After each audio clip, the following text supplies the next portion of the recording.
Hey everyone, it's Seke, and today we'll be doing something very exciting. A few weeks ago, Arrtx reached out to me about trying out their 90p acrylic marker set, and it has just arrived, so here we are. I have previously tried one of the other sets, which I've been super happy with, so I am very excited to be trying this one out. The box comes with a card with Arrtx socials and a sticker sheet. The stickers are there so you can label the pen yourselves, but I have also seen someone use them for the swatch sheet, which I thought was absolutely genius, but I'm still gonna be putting them on the end of my pens. The stickers that we saw earlier are supposed to go on the end of the pen, like I'm showing here. It takes quite a bit of time, so I'm not gonna put you through that. Instead, we're just gonna go straight into swatching. I like to create the swatch sheets myself so that I can adjust them to my liking, but I am gonna follow the order that the pens came in the box and not color coordinate them in any way. I also appreciate the color range. It seems to be pretty evenly spread out amongst the colors.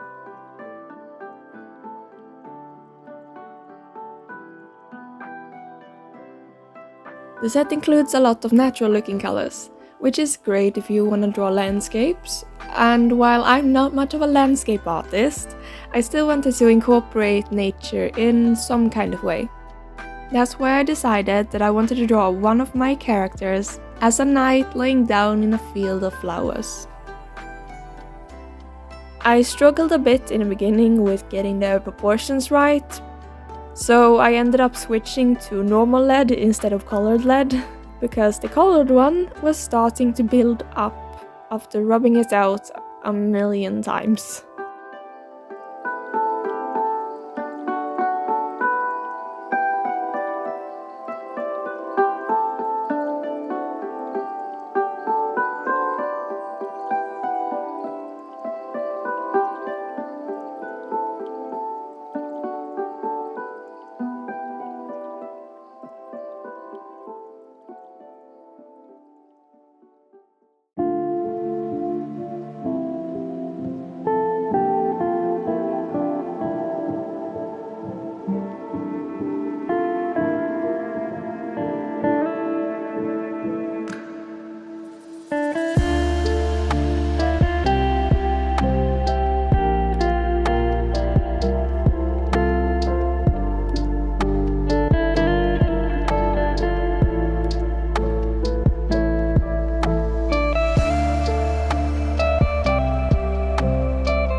After I was happy with the sketch, I went in with a nice light green marker, and it did a great job at covering everything.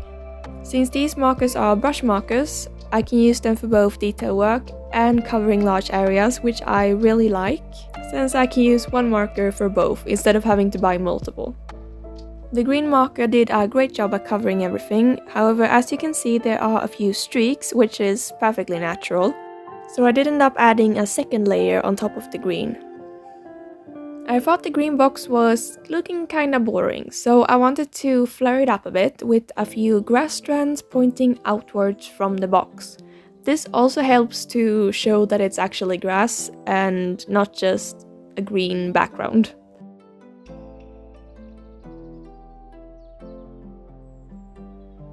I then took a darker green marker to put around the character. Since they're laying down in the grass, there's gonna be a bit of a shadow where they're laying down. I ended up doing a little bit too much of the dark green marker around the head, which I ended up fixing by going back with the light green marker.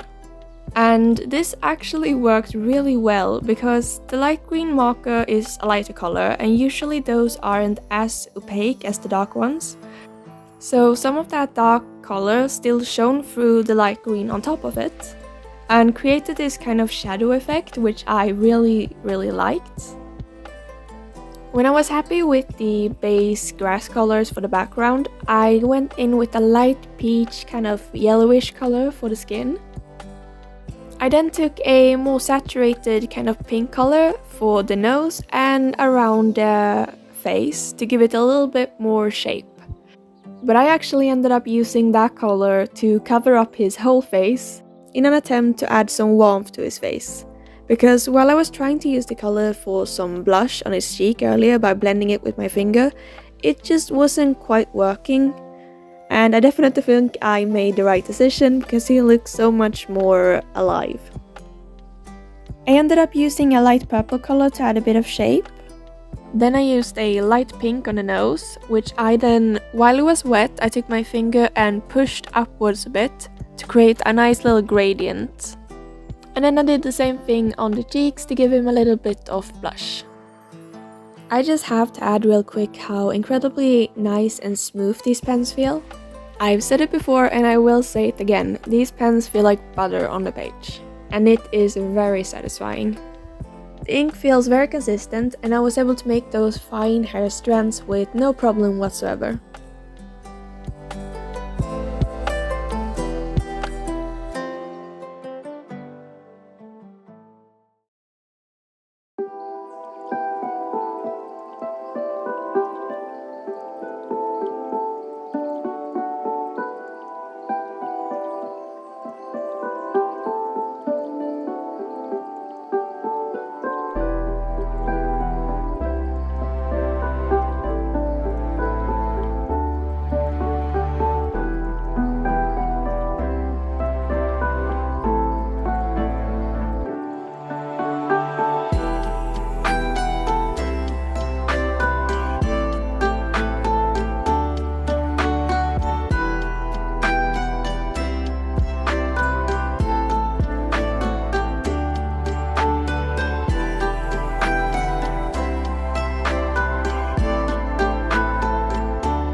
The flower I'm painting on his sword holds a lot of significance in his lore.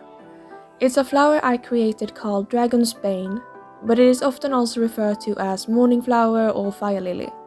It's poisonous to dragons, but especially archdragons. In my world, they are giant dragons, sometimes described as godlike. The character I'm drawing is called Kasue, and his childhood friend is one of those archdragons.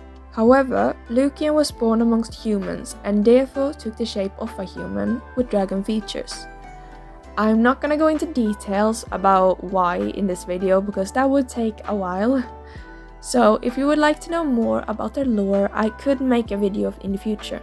Long story short, it shows up in his past when Lucian and him finds the flower in a field. It then shows up in his final days when he poisons Lucian with the Dragon's Bane. They end up fighting and in the end Kasue loses his life. The flower then also shows up in Lucian's future as a haunting memory of the past. Now to interrupt the story time. When I was making the sword, I wanted to make sure it looked very nice and shiny. And this is where I had a slight issue with the white pen. As you can see in the video, it came out a bit dry and inconsistent, so I did try to save it by kind of rubbing it with my finger a bit to blend it in there, but it ended up looking kind of wonky, I guess, so I just took a light blue and covered it up. I haven't had any issues with the white pen in my previous set, so it's probably just this one pen. Maybe it just needs to get started a bit. But either way, I thought I'd at least mention it, and I haven't had any other issues with any of the other pens.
When I was adding the final details on the armor, I thought it was looking a little bit flat and boring overall. So I decided to take the same light blue color that I was using for the highlights to paint a chainmail on the dark parts of the armor. And I am so happy I did, because that immediately added so much detail to the piece and made it so much more interesting to look at. And while I haven't done the background yet, I think it would have still looked kind of boring if I hadn't added this.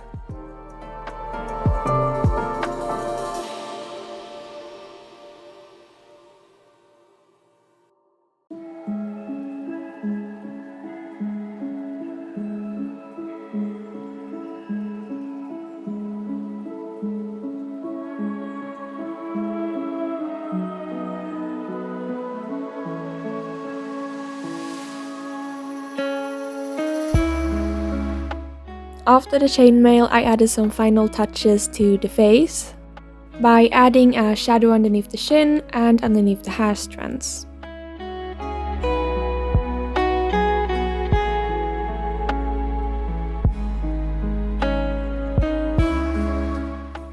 After that, it was finally time to paint the background. I went in with a blue color for the flowers, because I wanted the background to be a little bit more cool toned than the character, since the character is quite warm other than the armor, of course.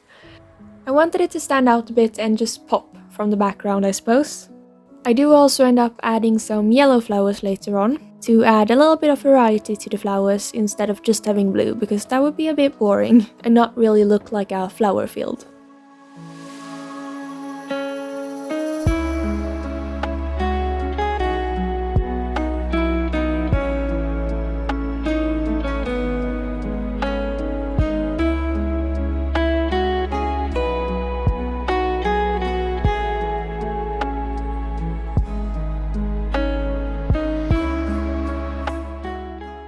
I also tried to add some pink flowers to the flower field, but that actually ended up looking really weird. It was too busy, too many colors, it just wasn't working out at all. So I ended up going in with a dark green to see if maybe I just needed some shadow below the flowers, and that actually ended up making it worse. So I went in again with the original green that I used for the grass and tried to cover it up as best as I could. And it did work really well with the dark green. It covered it completely after just a couple layers. The pink flowers were a little bit harder to hide, so I ended up painting the flowers blue in the end.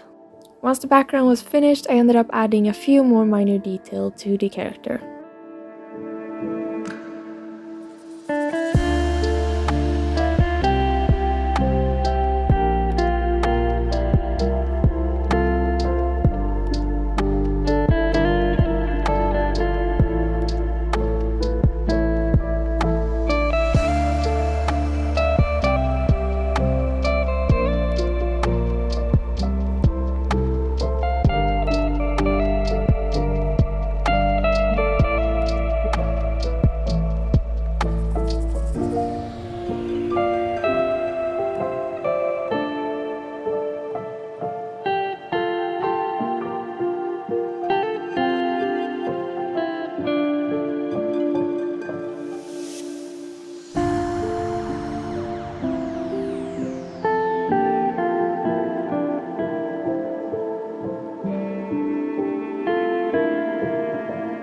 With that, it is finally finished. I ended up adding a few grass strands around the character to make them blend in with their environment a bit more, and I am very happy with the end result.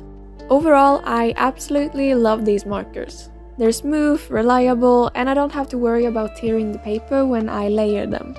I am still somewhat new to acrylic markers, so I'm still learning new techniques and ways to use them and ways to use the colors.